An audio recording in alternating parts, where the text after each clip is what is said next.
Vamos falar de um conceito fundamental para todas as áreas do conhecimento científico. Não importa qual seja a ciência, biologia, química, física, não importa. O conceito é fundamental, básico para todas as ciências. De que conceito nós estamos falando? Energia.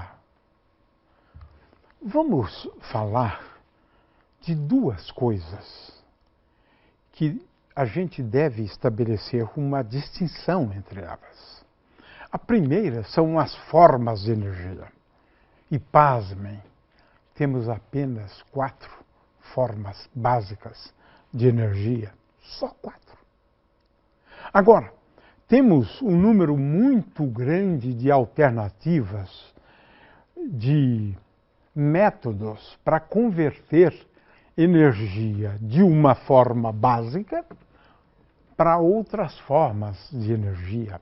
Então, muitas vezes nós fazemos confusões, né? Parece que temos muitas formas de energia, a energia hidrelétrica, né? Veja, na verdade, quando a gente fala em energia hidrelétrica, nós estamos falando de uma forma de converter um tipo de energia em outro tipo de energia. O fato é que esse conceito ele é de extrema relevância. E não é só para a ciência, não, para a economia. Porque a gente sempre diz que um fator preponderante, essencial para o desenvolvimento econômico e social de um país é que ele tenha à sua disposição energia. Isto. Ouvimos falar de matriz energética. Energia é um fator essencial quando a gente considera o desenvolvimento econômico de uma nação. Nós sabemos disso. Então é muito importante entender esse conceito, né? Ora, é claro que temos aqui a primeira dificuldade, né, que é essa de medir energia, né? Essa é uma dificuldade fantástica, né, porque isso leva a dificuldades de definir, explicar esse conceito, né? E, claro, definir energia. Isso é que a gente pretende fazer, né, nessa aula. Esse conceito, ele passou por vários acréscimos e entendimentos e contribuições ao longo da história. O primeiro a pensar em energia foi Leibniz, um dos criadores do cálculo, ele mesmo. E eu gostava muito dessa palavra, força viva. Para Leibniz, energia era uma força viva, capaz de transformar. É isto. Energia pode ser definida como uma quantidade ou uma grandeza física que consegue promover mudanças, consegue realizar tarefas. É isto. Ela tem o condão, a capacidade de promover transformações em outros sistemas, ou do sistema passar, experimentar transformações. Então, o conceito de energia ele tem que ficar atrelado ao conceito de transformação, que é o que a gente não vai fazer agora, mas, de qualquer maneira, energia é a capacidade de transformar, e é nesse sentido que ele é uma força viva. Leibniz se referia às demais forças como forças mortas, querendo chamar a atenção para esse conceito de energia. Young foi quem usou a palavra energia em 1808 pela primeira vez, e Einstein deu uma grande contribuição ao tema, e vamos falar nisso logo, logo. Então, energia, né, é a capacidade de realizar atividades, né, de realizar trabalho, de realizar transformações, né. Se eu tenho energia, eu posso, por exemplo, derrubar um muro pequeno. Um caminhão consegue derrubar um muro muito grande. porque ele dispõe de mais energia, por exemplo, do que um automóvel. De forma que energia é a capacidade de impor mudanças, transformações e assim por diante. Essa é a nossa definição de energia. E energia, por incrível que pareça, ela só existe em 4 formas básicas. É disso que nós vamos falar. A energia intrínseca, a energia cinética, a energia de interação, que nós muitas vezes chamamos de energia potencial, e finalmente a energia da radiação. Vamos, então, abordar essas 4 formas de energia. Einstein percebeu que se um objeto tem massa, ele tem um equivalente à energia. E igual a m vezes c ao quadrado, a famosa expressão de Einstein. Ou seja, se um objeto existe e ele é dotado de massa, ele tem um equivalente, ele tem uma quantidade equivalente de energia. E essa quantidade equivalente de energia é igual a m vezes c ao quadrado. Então, essa forma de energia que chamamos de intrínseca, pelo mero fato dele ter uma massa, ele tem uma equivalente energia. O que não significa que seja fácil aproveitar essa energia, né? E como fazer uso dela. Mas isso é um outro problema, é uma forma de energia, energia intrínseca. Nós aprendemos na Segunda Guerra Mundial que, de fato, a gente pode converter massa em uma quantidade gigantesca de energia, né? Estamos falando aqui da bomba atômica, que foi praticamente a primeira demonstração inequívoca, né, de que existe um equivalente em energia na massa de uma partícula, que nós estávamos falando de massa de urânio, de plutônio e assim por diante, né? Mas, de qualquer maneira, temos aqui uma evidência. A segunda forma de energia é conhecida como energia cinética. Energia de movimento, é isso mesmo. Se um objeto é dotado de uma certa velocidade ou de uma velocidade v, ele tem energia. Pronto, é isso. E qual a energia? Essa energia é igual a massa vezes a velocidade ao quadrado dividido por 2. É dessa energia que Leibniz, na realidade, estava falando. O Leibniz estava falando da energia cinética. E ele errou a expressão da energia cinética por um fator 2. Mas isso não é muito importante. O fato é que se um objeto está em movimento, ele é dotado de energia. Por exemplo, uma bala de um canhão saindo da boca do canhão com uma certa velocidade, ela tem energia, ela pode destruir algo a uma certa distância. Sim, ela pode realizar algum tipo de tarefa, né? Provocar transformações, né, com aquela energia. Um coco, ao cair de um coqueiro, ele é dotado de energia cinética à medida que ele se aproxima da superfície terrestre. Então, ele tem uma energia cinética ao atingi-lo e pode realizar alguma tarefa com essa energia cinética. Então, energia é sinônimo de capacidade de realização de tarefas, né? Muito bem, vamos agora a uma forma de energia que a gente precisa sempre reforçar. E eu vou dar um exemplo, eu espero que com esse exemplo tudo fique mais claro. Existe uma forma de energia que está associada à interação entre os objetos, né? E nós já sabemos que existem objetos que ficam interagindo entre si, por exemplo, os elétrons interagindo com o núcleo, ou o núcleo sendo constituído de prótons e nêutrons, tem prótons e nêutrons que interagem entre si. Muito bem, pelo mero fato deles interagirem, nós devemos associar uma energia, energia de interação. Ora, vamos a um exemplo concretamente. Essa energia de interação é chamada de energia potencial. E a energia potencial depende do ponto. Depende do ponto em que está o objeto. Então, se ele interage com outros ou com outro, ele tem uma energia, e essa energia, conhecida como energia potencial, depende do ponto onde está esse corpo. Agora, como assim? Veja, no caso, o que é importante é a posição dele relativa aos objetos com os quais ele interage. De forma que essa distância é, a rigor, uma distância relativa. Isso é fundamental. O fato é que a energia potencial depende do ponto onde está o objeto. Por exemplo, quando eu tenho interação entre a Terra e os objetos acima da Terra, ou o Sol e os planetas, existe uma energia de interação entre, digamos, a Terra, ou um objeto qualquer, e um outro objeto como esse aqui em vermelho. Ora, essa energia de interação é uma energia compartilhada pelos dois objetos. E, portanto, depende da distância R1 menos R2, onde modo de R1 menos R2 é a distância entre os dois objetos que estão interagindo. É isto. Então depende da distância entre eles.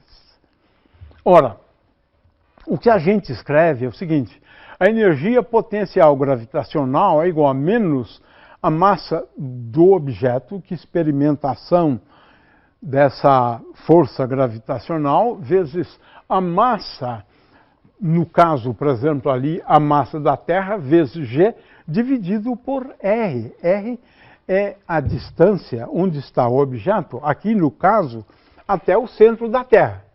R é essa distância, a distância de D até o centro da Terra. Então, se em D eu tenho um objeto de massa M, a energia potencial gravitacional é igual a menos M vezes M, grande, M maiúsculo, vezes G dividido por R, onde R é essa distância. Então, veja que aqui a energia potencial depende da coordenada R. R é a raiz quadrada de x2 mais y2 mais z2. Então, a energia potencial depende da distância. Que distância é essa? A distância do objeto até a Terra. É isso. Ó. Então, veja que, na verdade, nós estamos falando da energia de um objeto que interage gravitacionalmente com a Terra. E nós estamos dizendo que essa energia compartilhada pelos dois é a energia do objeto. Esse é um detalhe curioso. Né? A gente atribui essa energia de interação que é compartilhada, nós atribuímos a um objeto só. No caso, esse objeto de massa M minúsculo que interage com a Terra. Muito bem. Às vezes a gente considera a superfície terrestre como sendo plana e a gente mede a distância a partir da superfície terrestre. Agora se pode mostrar, é uma aproximação, que a energia potencial ela é igual a M, M é a massa do objeto, eu estou falando da energia potencial do objeto, é M vezes G vezes Z, que é a coordenada Z. No caso aqui é a altura, mg vezes h. Mas, em geral, é a coordenada Z da posição do objeto. De forma que, quando eu tenho, por exemplo, um batistaca, né, veja, quando o batistaca está nessa posição aqui em cima, ele tem uma energia potencial que é igual a m vezes g vezes a altura aqui. Quando ele está aqui na superfície terrestre, a energia potencial, a gente diz que ela é igual a zero. A gente vai ver depois que a energia potencial, né, num determinado instante de tempo, né, ela é toda a energia do objeto, a energia potencial, que vai ser convertida em energia cinética. Mas a gente vai ver depois. Muito bem.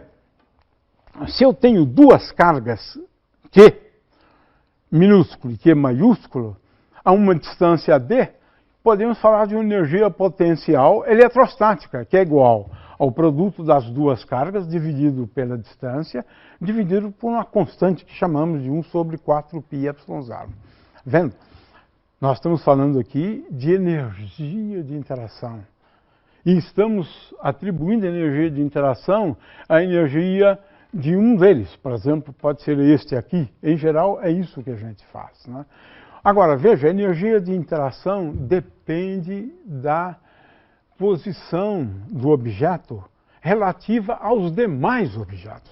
Que às vezes a gente esconde os demais objetos, mas eles existem. Né? Não existe energia potencial se não há interação entre os objetos. Uma outra energia que é importante é a energia de ligação. A energia de ligação tem uma grande contribuição da energia potencial. Vamos depois a ela. Uma coisa que eu gostaria de chamar a atenção é o seguinte: existe uma relação entre energia potencial e força. Ora, a força, quando a força depende só de x e a energia potencial depende só de x, a força é igual a menos a derivada da energia potencial com respeito a x. É menos du dx. Então, se eu sei a energia potencial, se eu sei a expressão da energia potencial como função da posição, eu posso determinar a força, né? Por exemplo, se a força for menos kx, a força elástica, a energia potencial elástica é igual a k vezes x ao quadrado sobre 2. Temos aqui casos mais complicados, onde u depende de x, y, z, mas aí eu digo que a componente x da força é igual a menos du dx. A derivada parcial é uma instrução para a derivada usual, mas considerando só a variável x, né?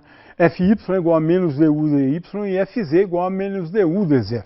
Isso significa que, apesar de u depender só de x, y, z, aqui eu derivo só com respeito a x, aqui eu derivo só com respeito a y e aqui eu derivo só com respeito a z.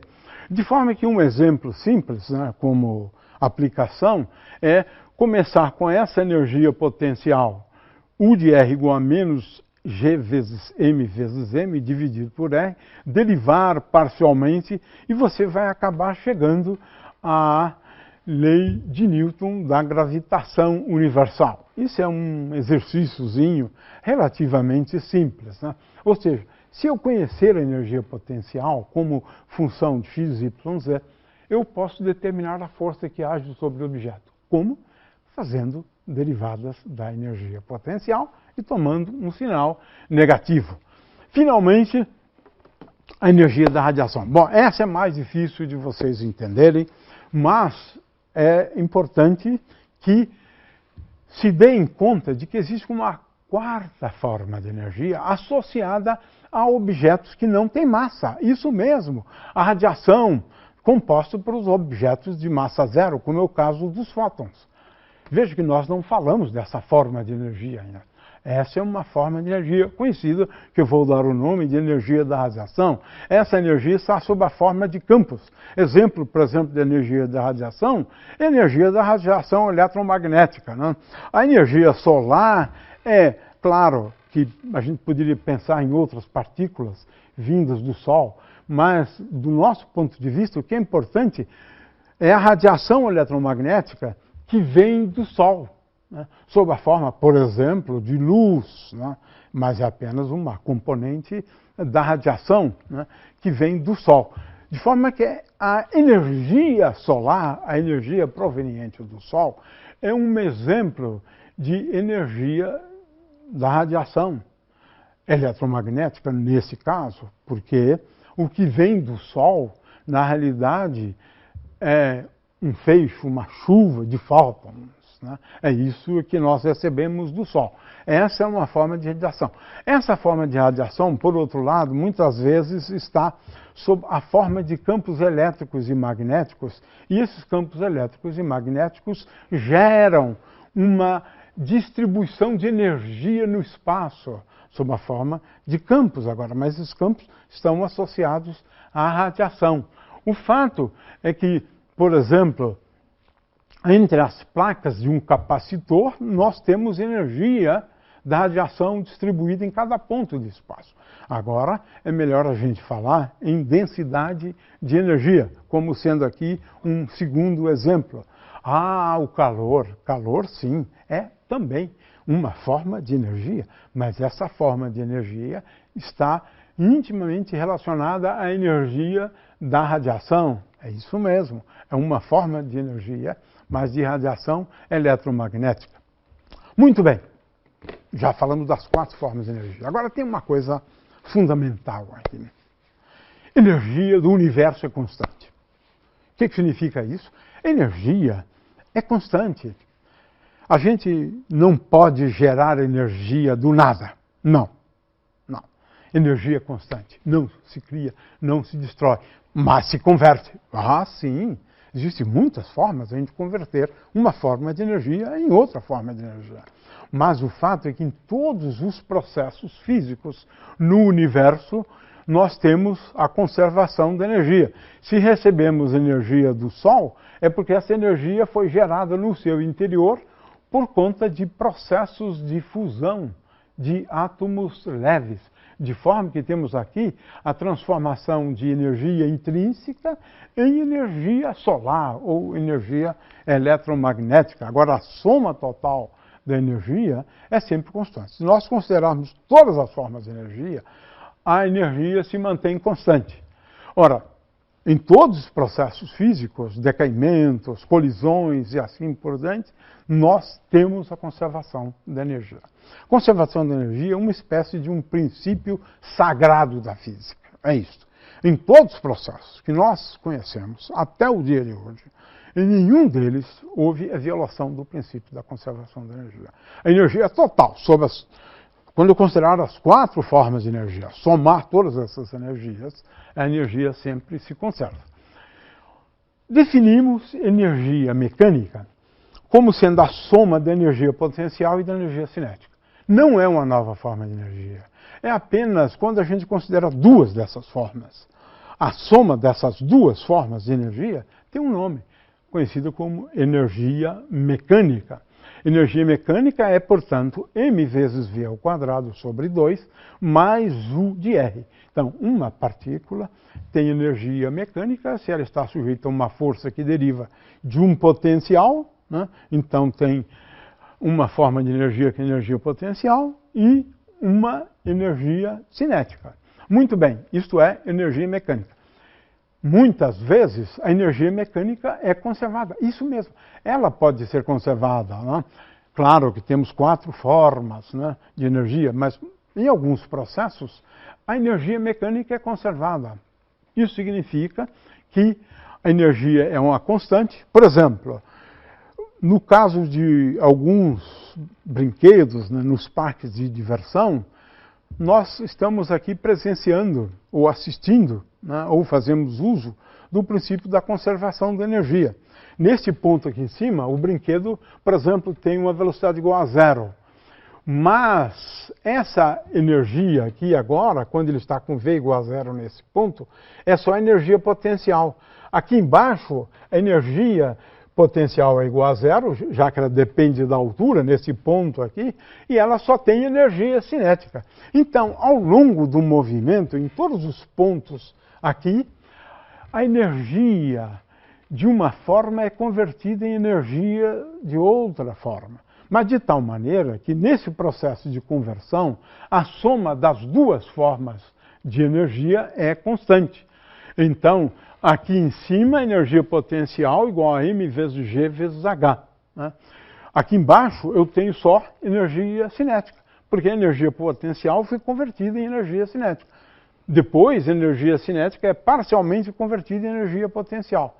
A soma das 2 formas de energia se mantém constante. Né? É o princípio da conservação da energia mecânica que vale esse princípio para forças que não são ditas forças conservativas. Por exemplo, a força que nós chamamos de atrito é uma força que dissipa energia, mas isso é um outro problema. Existem forças, por outro lado, que estão associadas a essa lei de conservação da energia mecânica, e essas forças muitas vezes são ditas forças conservativas. Né?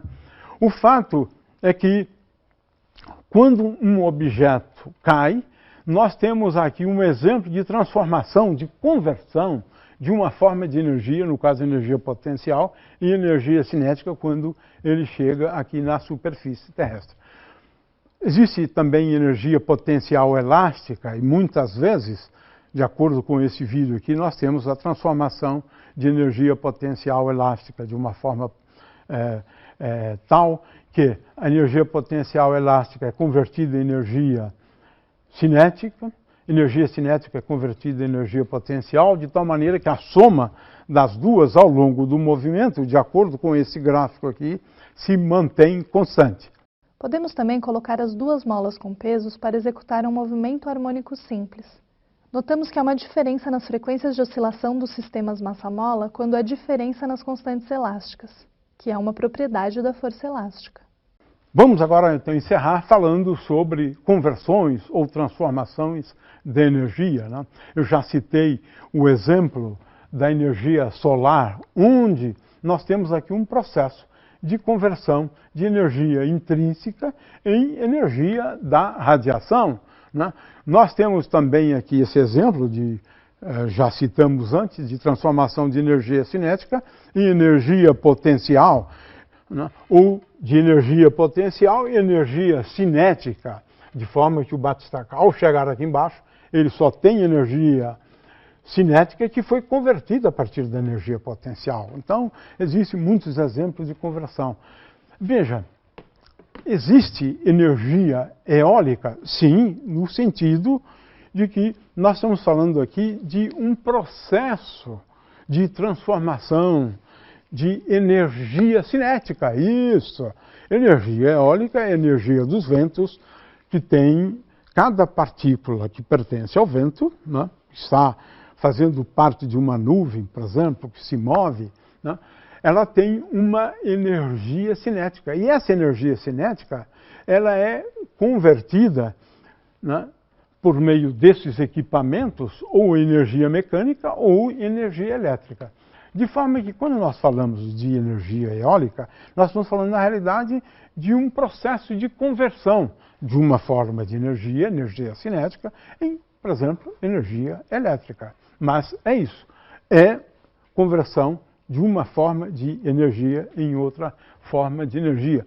A energia nuclear, né, na verdade, também nós estamos falando aqui de processos de conversão de uma forma de energia em outra. Por exemplo, a energia proveniente da divisão de núcleos, portanto, transformando a energia intrínseca, né, em outras formas de energia. Primeiramente o calor e depois calor gerando vapor e o vapor depois gerando movimento, energia mecânica ou depois energia elétrica. De forma que aqui nós estamos praticamente falando de processos de conversão de uma forma de energia em outra. A energia de hidroelétrica, o que é energia hidroelétrica? Na verdade, esse é o melhor exemplo de conversão de uma forma de energia em outra. Nós estamos, na verdade, convertendo a energia potencial da água que está a uma certa altura. Quando ela desce adquirindo uma certa velocidade, de forma que a energia potencial é transformada em energia cinética, e agora transformamos a energia cinética em energia de movimento, e finalmente podemos ter como resultado final energia elétrica. Mas, de qualquer maneira, nós estamos aqui falando de processos de conversão de energia. Energia gravitacional, potencial gravitacional, energia cinética e depois energia elétrica. Veja, nós estamos falando aqui de processos de conversão de energia. E, claro, a energia química, onde a gente transforma a energia de ligação, né, em energia que seja aproveitada para o efeito da nossa subsistência, né? Mas, de qualquer maneira, temos aqui, finalmente, a energia solar, né? Aqui, a energia solar é energia eletromagnética, né? Energia de radiação eletromagnética. E nós conseguimos, quer seja nesses processos, né, biológicos ou por meio de equipamentos, nós conseguimos transformar essa energia da radiação eletromagnética em outra forma de energia. Por exemplo, energia elétrica.